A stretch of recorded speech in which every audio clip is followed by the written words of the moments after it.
Millions of people in Haiti cannot afford nutritious food, so many have had to resort to eating cookies made out of dirt in order to fill their stomachs.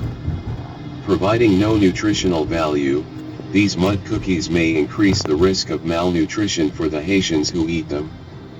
However, many adults are sometimes too ashamed to eat them, but children often seem to enjoy them. As an impoverished country without a stable government, Haiti is a country where nearly 3 million people don't have enough to eat. Hunger is becoming a serious issue. While the wealthiest 10% of Haitians earn 70% of the nation's total income, most Haitians live on only $1 or $2 or less per day. Many adults and even more children suffer from malnutrition and dirt to make what locals call bonbon terrace or mud cookies. It fills your stomach, Céline denies, one of the women who makes the dirt cookies, told World Focus in an interview. When we haven't eaten anything, this dirt cookie fills your stomach. The ladies work the batter based on a recipe that goes back generations. Bonbon terrace are made of a mixture of salt, vegetable oil, and dirt. The mud is spread out on the ground, often in filthy conditions, to dry in the sun. After the ladies have finished mixing the batter by combining dirt with water, the cookies are formed on the ground and allowed to dry in the sun. In certain parts of Haiti, selling these mud cookies is the main source of income. The dirt is trucked in from an area in the mountains, and the ladies who make them believe it is rich in vitamins and minerals such as calcium. It's a necessary evil, said Denise. I'm in a bad situation, and that's why I make them. It hurts my heart, but I have no choice. We're forced to eat it. It makes us sick, but not the way it would to anybody who's not used to eating it. Experts say that eating the mud cookies may have a negative effect on health, increasing the risk of tooth decay, soil-borne disease, malnutrition, or worse.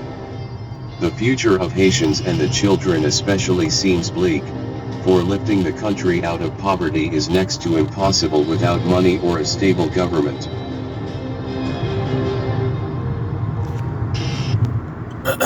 Shalom. Giving all praises to Yahweh Ba'Shem Yahushai.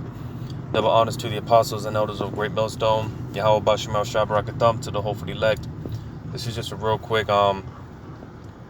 basically just to touch on what happened out there in Haiti with dealing with the earthquake. Which I just saw today that the death toll is over 1,000 people dead now and climbing. And basically dealing with this video that I played, because it's actually prophetic, dealing with the fact that those so-called Haitians, and it's the condition that they're in as a people,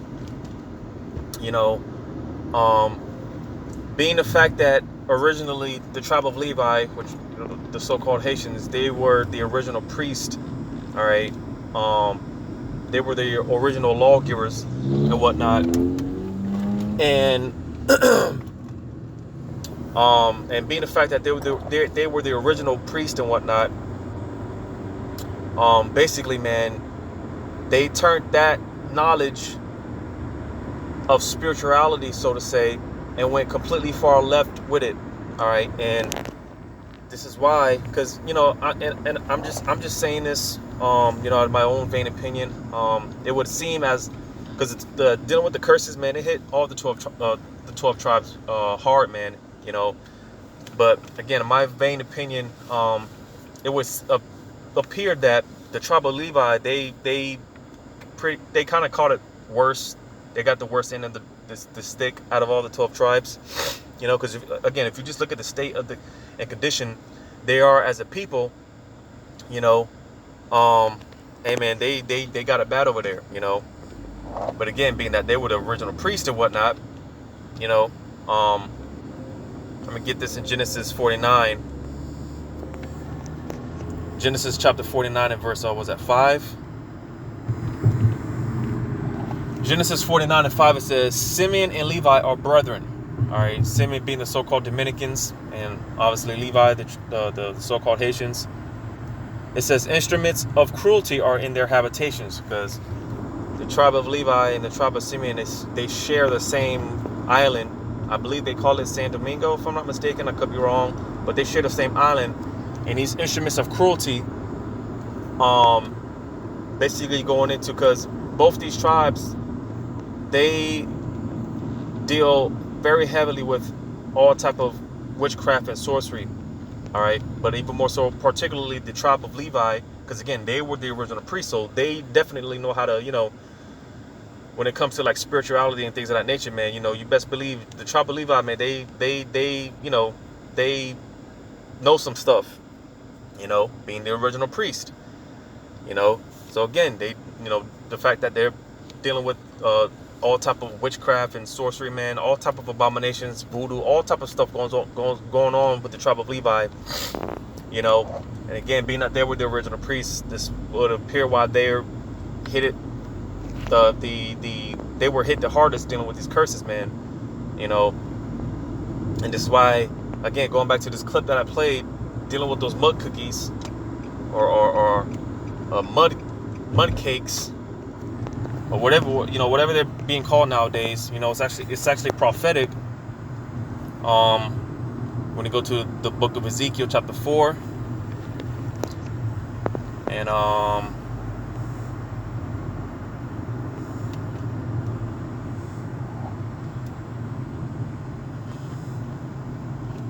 just start at verse 9. Ezekiel 4:9. It says, take thou also unto thee wheat and barley and beans and lentils and millet and fitches, and put them in one vessel, and make thee bread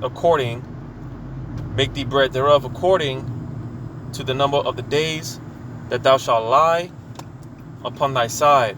319 days shalt thou eat thereof.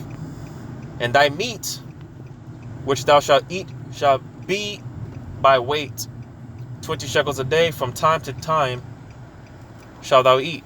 Thou shalt drink also water by measure, the sixth part of an hin. From time to time shalt thou drink, and thou shalt eat it as barley cakes, and thou shalt bake it with dung that cometh out of man in their sight.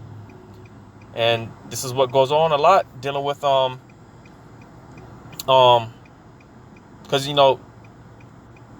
if I'm not mistaken, there's different kind of these dirt cookies that dealing with the tribe of Levi and what they eat.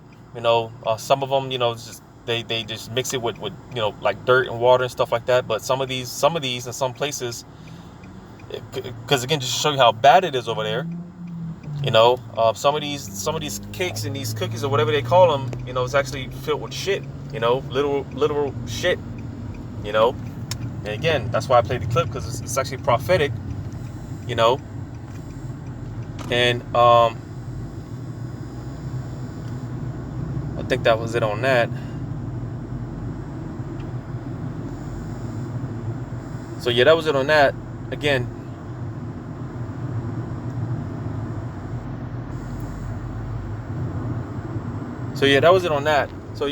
again, just brought this out just to kind of coincide with the video that I played, because again, the tribe of Levi, man, hey, we get this in Luke. It's like earlier this year, man, you had over 1,000 earthquakes out there in Puerto Rico, because those are our people too. The tribe of Ephraim, the so-called Puerto Ricans, are from the tribe of Ephraim. So you see, judgment is it's time for you so-called blacks, Hispanics, and Native American Indians to repent, man. Because this opportunity to get it right, man, and get it together, man. It's a very short window. This ministry is closing very quick, So again, to the tribe of Levi, more so to say, hey, you brothers, man, because you are Israelites, all right, y'all gotta repent, man, because again, like I said, being that Levi, they were the original priest, man, they know how to deal with that energy, so to say, that spirituality and stuff like that, so they know some stuff, man, and they're heavily indulged in it. So I'm just get this in Luke 13 and 3, it says, I tell you, nay, but except ye repent, ye shall all likewise perish. So you see, again, to you so-called blacks, Hispanics, and Native American Indians, and more so in this video, just in the tribe of Levi, you so-called Haitians, hey man, y'all gotta repent, man. You know, because again, dealing with this earthquake that just took place over there, you know, hey, it caused a lot of damage, man. A lot of lives were lost, but hey, this is the judgment of Yahweh Shemel Shai. You know, I'm gonna get this last one, and I'm gonna close it out. Isaiah 29. You know, because when it comes to the judgment of Yahweh Shemel Shai, man, there's no limit to it, man. The Lord can hit you at any angle, man. More ways than we can't even imagine. You know, but nevertheless, let me read this. Isaiah chapter 29 and verse 6. It says, "Thou shalt be visited of Yahweh of hosts with thunder and with earthquake, and great noise, with storm and tempest, and the flame of devouring fire." So when you have these so-called weather anomalies, because other places, man, you know, people are dying of heat waves, man. You know, so it's so hot in certain places that it's usually, you know, not this hot like Canada. Canada, from what I've heard, is usually, you know, they have like damn nearly perfect weather, man. You know, but over there they're suffering a heat wave, man, as well as other places. Certain places are on fire. You just had a tornado rip through Chicago, which that's unheard of. You know, you don't really have tornadoes in Chicago like that. But you see these so-called weather anomalies. This is the Lord visiting people. This is one of the scourges, and one of the many ways Yahweh Shemel Shai executes judgment. You know, and again, it's just sticking more so to the tribe of Levi, dealing with this earthquake. All right, that was not more than Yahweh Shemel Shai visiting them, because hey, like I said, man, it's so, hey, you know, only the Most High really knows what's going down over there, man. And you know, you so-called Haitians, man, the tribe of Levi, y'all gotta repent, man. Y'all gotta stop doing that stuff, man, and repent. You know, because hey, man, we're coming into the time of great judgment, and you know, Yahweh Shemel Shai, he's not playing with this thing, man. You know, so just touching on this real quick, dealing with this situation. You know, our brothers from the tribe of Levi down there in the land of Haiti, man, you know, just touching on this incident. You know, giving all praises to Yahweh Shemel Shai, double honors to the apostles and others of Great Millstone. Yahweh Shemel Shai, Barakathum to the hopefully elect. Lord's will. Until next time, Shalom.